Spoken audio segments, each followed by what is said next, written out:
Hello， 大家好，又係到咗早起了林天空故事嘅時候啦。今日繼續同大家分享馬太福音第114集，耶穌在比拉多前受審，並被巡撫的兵戲弄。好啦，耶穌呢就企喺巡撫面前啦，當然就係比拉多面前啦，就問佢咯，就講啦：你係猶太人嘅王係咪？耶穌就講：你講嘅係。佢就被祭司長同埋長老就控告嘅時候呢，乜嘢都唔回答。比拉多就對耶穌講啦：佢哋作見證告你咁多嘅事情，點解你唔聽見咩？耶穌都唔回答，一句聲都唔講。巡撫就覺得好稀奇啦。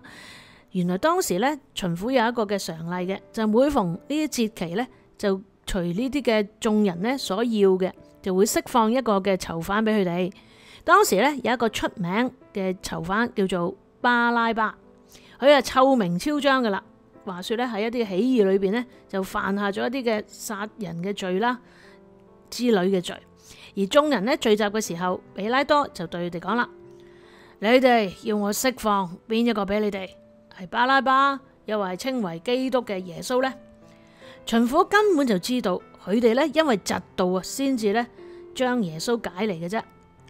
因為可能係耶穌太受歡迎啦，亦都可能咧耶穌嘅教導啊，同佢嘅能力咧，所以即係嗰啲嘅宗教，特別係宗教領袖，好嫉妒耶穌噶嘛。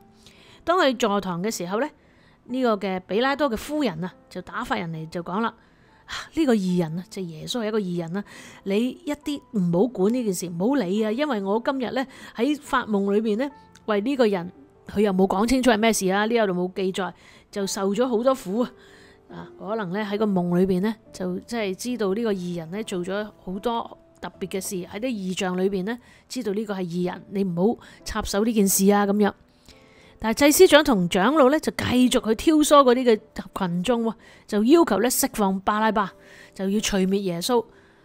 可見呢，呢一個嘅比拉多呢，就根本一方面係知道呢，佢哋係嫉妒耶穌，另一方面其實佢都應該知道嗰個巴拉巴根本就係一個嘅重犯嚟噶嘛。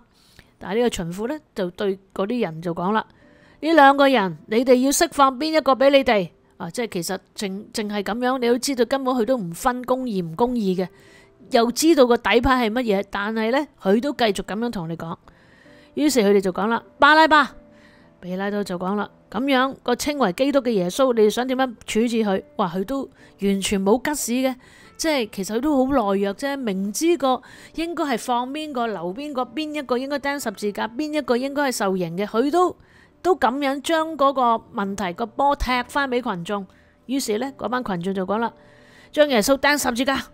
咁比拉多就講啦：點解呢？佢做咗乜嘢惡事呢？係咪好虛假呢？呢個人明知成件事係乜嘢，仲問佢哋呢？於是就群眾極力咁就話：將佢釘十字架。比拉多見到佢哋無濟，於是呢又驚生亂啦，因為群情洶湧啊嘛。於是佢就做一個動作就非常古怪啦吓，佢就拎盆水出嚟好似金盆洗手咁，佢就做咩呢？喺眾人面前就真係洗手喎。你睇唔睇到啊？佢呢就明知個老婆都話咗俾佢聽，佢係個義人，你唔好亂喐啊。另一方面呢，又知道嗰班人根本係嫉妒佢噶嘛，又喺審問上面呢，又知道佢根本就冇犯過咩罪，全部好多嘢都知道耶穌係無罪嘅，佢又唔敢去釋放佢，仲講到自己呢好似同呢件事即係無關咁樣，於是就用洗手表明無辜。就話流呢個人嘅血呢，罪不在我，幾一廂情願呢？你話呢個人係咪好有問題呢？佢話嗱，而家同我冇關嘅一切嘅罪名呢，你哋去承擔啦，咁樣係咪好奇怪呢？於是嗰班眾人仲奇怪，佢話得啦，佢嘅血即係呢啲一切嘅罪，流呢個人嘅血嘅罪呢，歸於我哋同我哋嘅子子孫孫。點解啲人咁犀利嘅呢？認為呢啲嘅罪可以佢哋孭得起，仲要呢嗰啲子孫可能有啲而家喺度，有啲未出世，全部呢都可以攬晒上身嘅呢。竟然即係唔單止呢個人無辜，連佢啲子孫咁無辜嘅，都將個罪要佢哋攬上身，係咪好奇怪？點解一個有義嘅人，一個無罪嘅人，佢可以一下咁憎佢針到咁犀利。當日耶穌佢入耶路撒冷城，騎着個驢子，謙謙卑卑。佢哋當時唔係講話和散那，和散那，大衛嘅子孫係點樣點樣點樣點樣去歡迎佢入耶路撒冷？點解今日又要將佢釘死十字架？你話呢班民眾係咪好奇怪呢？耶穌佢哋希望佢就嚟拯救佢哋吓，擺脫呢個羅馬人嘅轄制。當唔係佢哋所期望嘅，調翻轉就反轉豬肚，呢班人係乜嘢嘅群眾呢？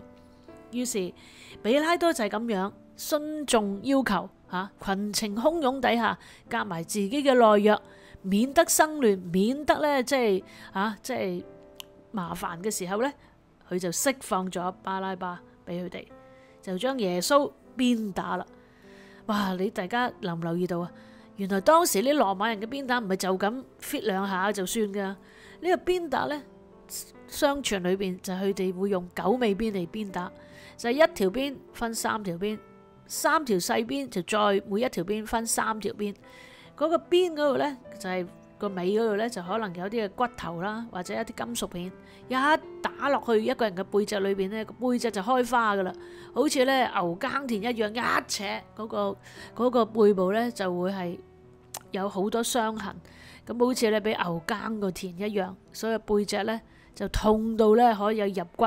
相傳仲話呢，有啲人如果係即係頂唔住啦，皮開肉爛嘅時候呢，可能都未上十字架就死咗啦。所以耶穌受嘅鞭傷呢，係為我哋嘅鞭傷，係十分嘅痛楚，真係痛之入骨啊！哇，你話幾痛苦呢？唔單止係咁，嗰啲巡撫嘅兵呢，仲將耶穌帶到去衙門，做見晒全營嘅兵呢，聚集喺嗰度。嗱，唔單止係皮肉之痛啊，跟住仲嚟一連串嘅侮辱。嗰個侮辱係點呢？就係佢哋仲剝晒佢嘅衫，就着一件呢先嚟一件朱紅色嘅袍。朱紅色咧係當時呢一啲嘅即係皇族啊或者乜嘢，係一啲好名貴嘅袍子。佢就恥笑佢話：你係猶太人嘅王啊嘛，咁啊吓，即係着啲好靚嘅名貴衣服啦，仲用一個荊棘啊，又好大嘅，有啲刺啊咁樣刺落去嘅頭作為冠冕，仲呢拎一根葦子啊，即係軟弱無力嘅。本來個嘅權杖應該係好有型噶嘛，但係就一個軟弱無力作為佢個權杖，放喺佢右手，就仲假情假意咁呢，啊，即係半跪式咁樣跪喺佢面前，就戲弄佢啦，就話啦，唉，恭喜啊，猶太人嘅王啊！於是跟住就吐口水喺佢面上邊，又拎個葦子打佢個頭，戲弄完之後呢，就將佢嗰件袍咧剝翻落嚟，然後就着翻佢嗰個衣服啦，就帶佢出去，就預備釘佢上十字架咯。大家睇到嘛？呢班人呢，你覺唔覺得好似成班野獸一樣，將一個軟弱無力嘅人吓，即係佢哋搞到佢軟弱無力。佢唔係本身唔係軟弱無力，但係佢哋因為耶穌因為要應驗舊約先知所預言嘅，亦都因為要成就父神嘅旨意，佢就甘願有一個高高在上神子耶穌嚟到呢個世界，去承受呢一切嘅不必要嘅苦楚，而變成一個軟弱嘅人，去交到佢哋手上，為我哋承受一切嘅痛苦啦，無論係身心靈嘅痛苦，交俾呢班人，俾佢極受侮辱之能事，就係咁樣。我相信呢，佢受嘅苦楚，其實有陣時我都去諗啊，其實係咪要去到咁盡呢？但係耶穌對我哋嘅愛就係去到咁盡。但願呢，即係我哋都去諗下，我哋有乜嘢係值得一個創造天地嘅主咁樣去對待我哋呢？我哋仲有乜嘢可以回報呢份嘅深恩厚愛呢？